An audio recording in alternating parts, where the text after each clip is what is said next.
د جمیل ابن مورانا نقل لې یو چې کله موږ سخت تکلیف ورشېدو زمونږ یو ملګری العجلی ویغه بس مونږ خاله بټوار اړل به ویلې چې دا د ځان سره ساتي ورګور سره به راغی به ویل چې کومه بټوه مې تاسو درکړې دا وګوره په خپل بچو باندې خرج کا د دې وجنه بلال صاحب رسول الله فرمایلی و لا تخشى من ذي العرش اقلالا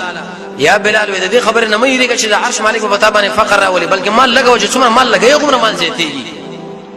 د زموږ تاسو عقل نه ملي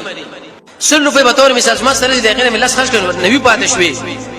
ظاهري کم شوي خو محمد رسول الله فرمایي چې زیاتېږي بس موږ موجوده زیاتېږي خرچه کوله محمد بن منقدر په نامه باندې عالم دغه نشاته پوښتنه چې کوم شپات دي چې تور باندې خواندالي سبد ژوند کې نو قال هغه دا خبره کول چې الابذال علی الاخوان خرچه کول په خپل ملګرو باندې به قسم په الله چې مال په خوند راشيږي او زه د خوند والا شمه هغه دا خبره چې په خپل ملګرو باندې خرچه وکم او هغه له مسله ورانه کما د حماد بن ابي سليمان نقل لي ویغه چې کله به دروژي میشراله د ما کمیټي مشرغه نه د اکثر ملګرو له بیرو جماعت ورکو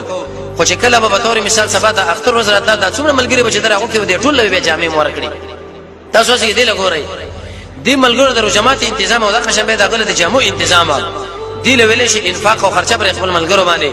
کدا مسله چیرته موږ تاسو کې موجوده شو د جنت ولا به ګوره کدا مسله موږ تاسو کې موجودیږي نه به جنت مسله موږ ګرانه ده اعطاء انفاق دا ورکول پکار دي حسن بصري ودا سره باسي ملګری په مجلس کې مخامخ شو وېدا د خپل پړګر واغوسو او هغه ایسا خپل ملګری لور بسر کې نور دمر شو سرونه شغله ورکی د شیخ الاسلام ابن تیمیه په منقبات کې مدارجي وی ورس دا بدرس کې نشو ملګری راغی ډېر غریب سائل راغی سوال ورنو کې د الله درزاره پر وې سره کوي سره خپل پړګر په منځ کې نیمه د سن تاو کې نیمه هغه ورکی وېزما سره سوای بل شي نشه خو لیکن دغه شیشه بده باندې اکتفا کوا